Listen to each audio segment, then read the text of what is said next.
meu nome é Elaine, sou mãe do Davi Miguel, que tem 7 anos, e ele tem o diagnóstico do transtorno espectro do autista de grau moderado.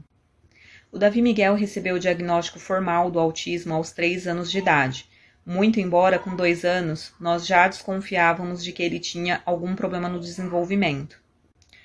Quando nós procuramos uma neurologista ainda quando o Davi tinha 2 anos de idade e ela nos deu a hipótese do Davi ter o transtorno espectro autista, nosso mundo desabou, né?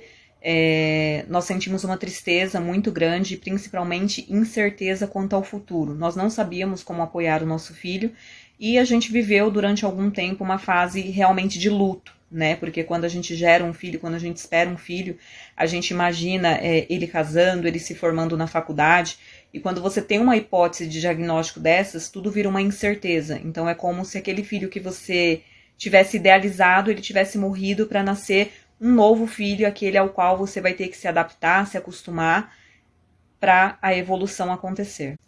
Nos dias atuais, nós procuramos viver uma fase de cada vez, um dia por vez. O autista, ele muda muito ao longo da sua trajetória e ao longo, enfim, dos seus anos de vida. Então, a gente não fica mais pensando em como será o futuro do Davi. Nós nos limitamos sempre a dar o nosso melhor no quesito de apoio e compreensão às dificuldades dele. Nós fazemos o melhor hoje com o que nós temos disponível hoje.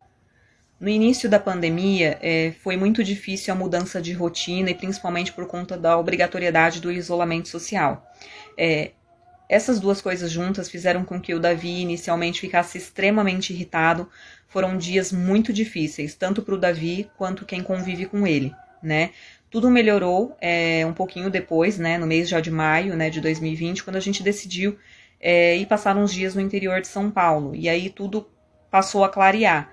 Isso porque a gente identificou que o Davi teve uma melhora significativa, tanto nas coordenações motoras quanto nas funções sociais dele, justamente porque lá tinha muitos animais, era envolvido muito com natureza e muito com crianças. Então isso fez com que ele melhorasse na pandemia e que tirasse esse estresse da questão do isolamento social. O maior desafio que nós enfrentamos é a falta de informação, a dificuldade ainda hoje de entender que o autista ele tem o jeito dele de agir, de pensar, de se expressar. Muitas pessoas às vezes acabam tendo preconceito com isso, né, achando que a pessoa é estranha ou esquisita, né, e infelizmente, principalmente nas escolas, hoje a gente ainda tem muito despreparo no quesito de inclusão social. Minha maior conquista como mãe do Davi é ver o quanto ele evoluiu, né? É muito difícil quando você tem um diagnóstico ouvir dizer que seu filho pode nunca falar, que seu filho pode nunca se comunicar. E o Davi era exatamente assim. O Davi com 3 anos ele não falava nada, ele só balbuciava algumas coisas, tudo que ele queria ele apontava.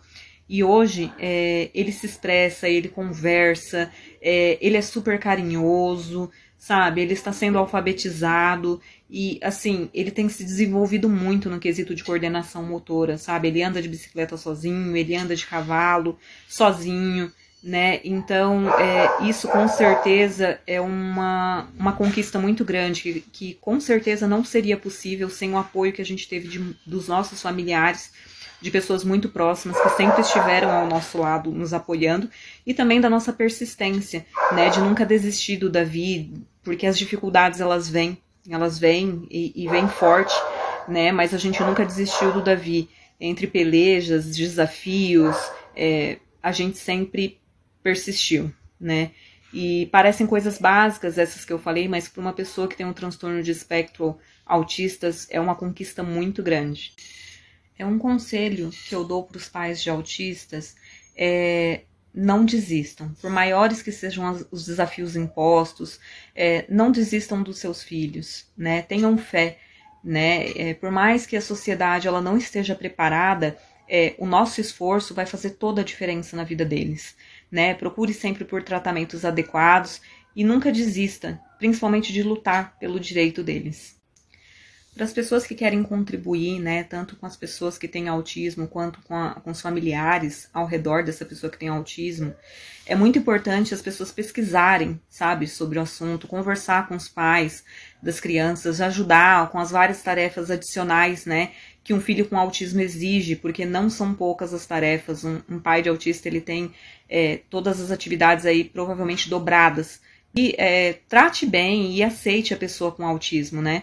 Não faça perguntas ou comentários do tipo que possa deixar os pais tristes. Por exemplo, mas por que seu filho grita desse jeito? Mas por que seu filho brinca assim? É o jeito dele, é a forma dele. E as pessoas que aceitam as crianças, enfim, o autista da forma que ele é e tratam bem, com certeza vai estar fazendo bem não só a pessoa que tem um transtorno, mas aos pais e às pessoas que amam aquela pessoa.